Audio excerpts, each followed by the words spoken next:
Salut, la pragmatisme. Alors il y a un argument qui revient souvent, en tout cas régulièrement, lorsqu'on parle de changement climatique ou de dérèglement climatique ou de carbone ou de CO2, etc. C'est oui mais l'activité, l'activité des volcans, tu te rends pas compte ce que ça renvoie comme CO2 dans l'atmosphère.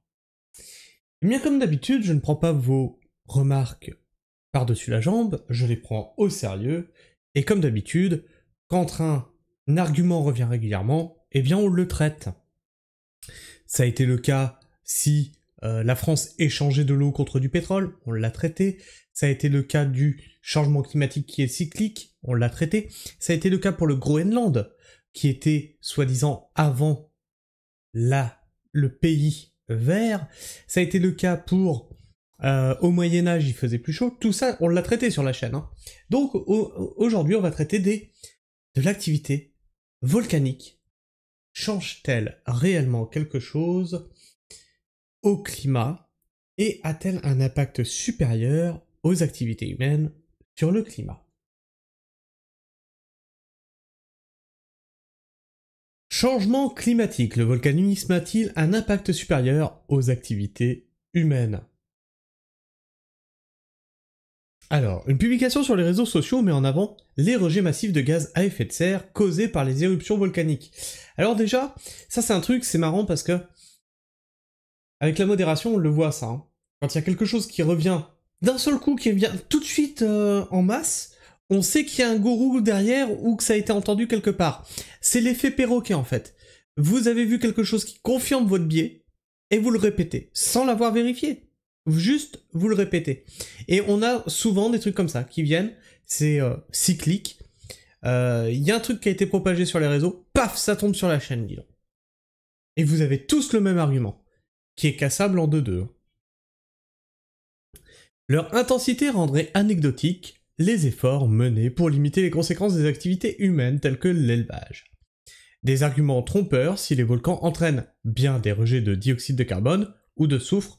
Les quantités en jeu sont infimes pour un volcan. Waouh, c'est te dire à quel point l'humanité est merdique. Et encore une fois, hein, mettons de côté le CO2. Parce que on vous parle, oui, bon, le CO2, machin et tout. Qu'est-ce qui te fait dire que le CO2 est d'origine anthropique? Eh bien, mettons ça complètement de côté. Quelque chose de tout à fait anthropique, c'est qu'on consomme beaucoup trop notre petite planète. Ah, tu peux faire ce que tu veux, mais on la consomme beaucoup trop. Que ce soit en ressources premières, en lithium, en mines, les mines de fer, d'aluminium, d'or, de quoi que ce soit. On la bouffe par tous les bouts. Même si on enlève le changement climatique, il n'en reste pas moins que l'homme a un effet sur sa petite planète. Et on est en train de la défoncer. Hein. Au sein des sphères climato-sceptiques, un message publié ces derniers jours sur X trouve une résonance particulière. Vu plus de 120 000 fois et partagé à plus de 2000 reprises, il reprend un argument récurrent dans ces milieux et nous explique qu'à l'heure actuelle, dans le monde, 29 volcans actifs rejettent 120 000 tonnes de CO2 dans l'atmosphère chaque jour. Bon, au moins on a des chiffres. Selon cet internaute comptant près de 30 000 abonnés, face à l'impact sur le climat de ces éruptions, limiter les émissions de gaz à effet de serre liées à l'agriculture notamment, en décidant d'exterminer les vaches parce que leur paix change l'atmosphère, serait bien peu efficace. Un argumentaire trompeur qui semble largement surévaluer l'impact de l'activité volcanique et minorer l'impact de l'activité humaine dans le changement climatique. Les rejets dus aux humains, près de 100 fois supérieurs. Avant toute chose, rappelons qu'une vache émet des gaz à effet de serre, principalement du méthane, donc on n'est pas sur du CO2. Bon, sur cette histoire de vache, vous le savez, je ne suis pas réellement en accord avec ce qui est dit. En tout cas, mondialement oui. Mondialement oui, parce que il y a ces camps de concentration à vaches qui sont en Amérique, etc. Là, on est vraiment sur du camp de concentration, hein, parce qu'on masse vraiment des vaches, vraiment les unes contre les autres, sur un même endroit. Mais si l'activité d'élevage était faite partout dans le monde, comme en France, bien, l'élevage ne serait pas un problème. Et me dis pas que si. Juste, va voir ce que c'est qu'un élevage de vaches en Amérique. Et après, tu reviendras en France nous dire que ce sont des tortionnaires d'animaux. Hein.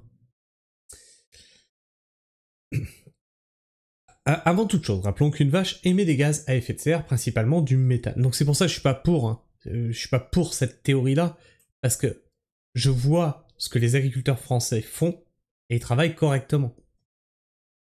Bien que ça a tendance à changer avec ces fameuses vaches hors sol, hein, dans des étables high-tech, avec des caillebotis en ferraille, etc. Limite, c'est des laboratoires, quoi. Principalement du méthane, et surtout, via ses rots. Une vache laitière, a calculé le ministre de l'Agriculture canadien, génère 400 kg de méthane chaque jour, soit, sur une année, autant qu'un trajet de 20 000 km parcouru en voiture. Dès lors, peut-on vraiment considérer que les éruptions volcaniques sont responsables des rejets de CO2 tellement massifs qu'elles rendraient vaine la lutte contre les émissions de gaz à effet de serre émis par l'agriculture? Il n'y a pas que dans l'agriculture, hein, il y a aussi les transports, il y a aussi les usines, etc., etc. Des scientifiques se sont posé la question, et leur réponse est sans appel. Selon les experts du GIEC, vous les aimez pas, ceux-là. Ah, mais ils sont payés! Preuve. Source. Problème, c'est que vous affirmez des choses, toujours dans les commentaires, vous affirmez des choses, mais vous avez aucun argument derrière. Et quand vous vous dites « qui te paye ?» mais c'est la blague. Les mecs, je suis au RSA. Les émissions des volcans à l'échelle d'une année se révèlent 100 fois inférieures à celles imputées à la population mondiale. Elles n'ont d'ailleurs, à elles seules, pas d'incidence sur le climat à l'échelle d'un siècle, ajoute-t-il. Ces proportions se rapprochent de celles mises en avant dès 2011 dans une étude par Terry Gerlach, chercheur au sein de l'Institut d'études géologiques des États-Unis et spécialiste des gaz rejetés par le volcanisme. Il évaluait, quant à lui, les activités humaines comme 90 fois plus émettrices que les volcans. Reprenant les conclusions de ce spécialiste, l'Institut de recherche paléontologique, la PRI, propose une autre façon d'envisager la question. Il suggère pour cela de considérer la fréquence à laquelle une grande éruption volcanique devrait se produire pour égaler les émissions humaines, en prenant par exemple l'éruption du mont Pinatubo en 1991, qui fut l'un des 3 plus importantes du XXe siècle. Le PRI souligne que selon les scientifiques, cette éruption a libéré environ 50 millions de tonnes de CO2 dans l'atmosphère en l'espace de 9 heures. Or, pour égaler les émissions humaines sur une année, la planète devrait connaître une éruption volcanique comme celle du mont Pinatubo toutes les 12 heures et demie. Ça vous va?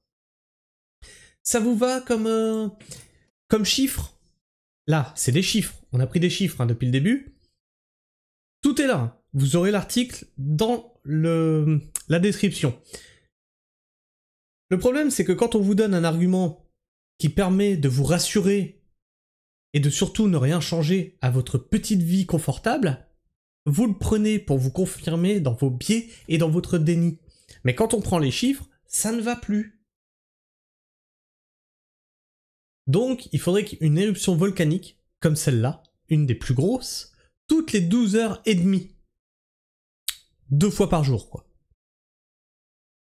Si les volcans émettent du dioxyde de carbone dans l'atmosphère de 2 manières, lors des éruptions et par le biais du magma souterrain, les quantités rejetées demeurent très faibles en comparaison de celles liées aux activités humaines. Près de 100 fois inférieures, elles ne peuvent, en aucun cas, être présentées comme une cause centrale du changement climatique, et encore moins se voir avancer pour négliger l'impact potentiel d'une décarbonation de nos modes de vie. À l'échelle mondiale, rappelons que la production d'électricité et les transports représentent les 2/3 d'émissions de gaz à effet de serre. Et voilà pourquoi je peste contre les écologistes qui sont contre le nucléaire. Le nucléaire n'émet pas de gaz à effet de serre. Il n'en émet pas. De l'autre côté, on est en train de pousser la voiture électrique, alors qu'on nous dit tous les hivers, oula, chauffez pas trop, on est sur un système tendu, on n'a pas assez d'énergie, machin et tout. bah, il faudrait ouvrir peut-être plus de centrales nucléaires. Ah bah non, oh non, non, le nucléaire c'est dangereux. Résultat, l'année dernière, on a réouvert, on a remis en fonction des usines à charbon en France. 2. Merci les écologistes. Après, de l'autre côté, on a aussi les anti-changements de comportement de mode de vie qui nous disent « Mais attends, c'est pas à nous de changer !» Et c'est la Chine et l'Inde qui polluent le plus. Bah oui, c'est évident. Et c'est facile surtout. Puisque toute notre industrie a été envoyée en Chine et en Inde. Dès les années 1970, et puis ça s'est accentué jusqu'aux années 2000. On a délocalisé à fond les ballons. Donc en fait, ton entreprise française, maintenant, elle est en Chine ou en Inde. Ton data center, il est surtout en Inde d'ailleurs, le data center. Tout ce qui est informatique, c'est surtout en Inde. Un data center, c'est ultra polluant. Alors oui, ça émet pas de la fumée, hein, mais ça consomme énormément d'énergie.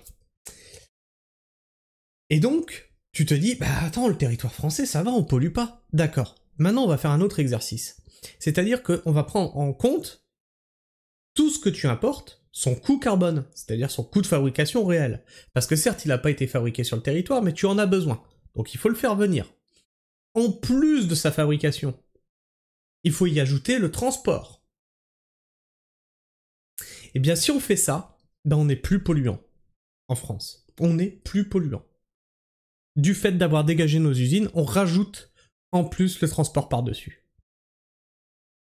Donc non, non, on n'est pas moins polluant que les Chinois, c'est juste qu'on prend les chiffres qui nous arrangent. Sur le territoire français, on dégage tant de CO2. Bah oui, ferme ta gueule, tu prends pas le CO2 importé. C'est de l'import en fait. Tu l'importes. Tu as donné à un autre pays la production de ce que tu as besoin, donc à lui de se démerder avec ça. Ce qui en fait des secteurs clés dans la lutte pour la préservation du climat. Voilà.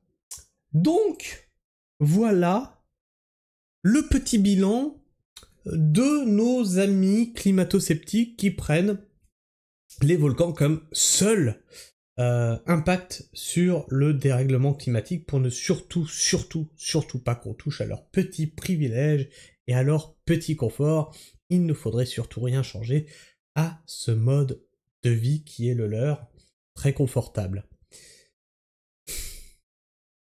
C'est collectivement qu'il faut prendre conscience qu'il y a un problème. Alors, moi je vous dis pas qu'il faut adopter mon mode de vie, ou le mode de vie d'un Africain. Moi ce que je vous dis, c'est qu'il faut commencer à y penser, et à réfléchir vraiment sur nos réels besoins. Est-ce que tu as besoin de manger de la viande 3 fois par jour? Est-ce que tu as besoin d'utiliser un SUV pour te déplacer seul? Est-ce que tu as besoin de commander tes Uber Eats tous les jours? Tu vois, tout ça. Est-ce que tu ne peux pas plutôt faire du covoiturage? Est-ce que tu peux pas plutôt te déplacer à vélo? Ou en trottinette? Vélo électrique? Etc. etc. Je ne t'impose rien. Moi, je t'impose rien. Je suis pas un écologiste politique, hein, qui veut une écologie punitive. Je suis même contre ça. L'écologie punitive, c'est le meilleur moyen de créer un rejet. Moi, ce que je te dis, c'est, en fait, réfléchis juste à ton mode de vie. Il y a peut-être des trucs qui sont superflus, en fait. Et je pense que c'est plutôt comme ça. Il faut amener les gens à re-réfléchir leur mode de vie. Leur noyade dans ce mode de consommation, qui te pousse, hein. Vous êtes poussé de toute façon à consommer de toujours plus. Donc on est dans une dissonance cognitive où d'un côté on vous dit bah, il faut consommer moins pour sauver la planète, et de l'autre côté on te colle des pubs à la télé, constamment à la radio, etc. qui te disent consomme. Voilà. En fait, il faut juste commencer à éteindre la télé, commencer à éteindre la radio, commencer à arrêter d'écouter les publicités, et réfléchir vraiment à est-ce que j'en ai vraiment besoin. Moi, c'est juste ça que je veux que tu fasses. Et après, bah écoute, c'est toi et ta conscience. Enfin bref, je sais pas ce que vous pensez de tout ça. N'hésite pas à me partager ton opinion et ton avis dans l'espace commentaire. Si tu as été choqué par mes propos, que tu t'es désabonné, bah écoute, tant pis, hein. Je ne suis pas là pour plaire à une majorité, je suis là pour passer un message, hein. Je suis plutôt un militant, hein. Alors moi je milite pour la décroissance, hein. Ma décroissance c'est la mienne, ça ne sera pas forcément la tienne, on n'a pas les mêmes besoins, on n'a pas la même structure familiale, etc., etc. Et puis bah écoute, si t'as aimé cette vidéo, tu peux mettre un like ou un dislike, hein, c'est ton pouce, c'est toi qui vois bien ce que tu veux faire avec. Tu peux t'abonner, vérifier que tu es encore bien abonné, puisque YouTube en désabonne certains d'entre vous. Et si tu as fait tout ça, bah tu peux aussi clocher pour ne rater aucune de mes sorties vidéo. Et le reste de la journée, on va le consacrer à la voiture électrique, parce que j'ai sorti 2 shorts qui en ont agacé certains, hein, des écolos furieux. Alors tu vois, là, je viens de taper sur les complotistes qui sont anti-réchauffement climatique, et là, je vais taper le reste de la journée sur les écolos furieux qui sont pro-voiture électrique. Oh, je suis complètement en dissonance cognitive. Non, en fait, je suis très clair avec moi-même. Comme je vous le dis, cette écologie politique est une débilité. Je vous fais la bise, prenez soin du sol, et restez pragmatique. Ciao.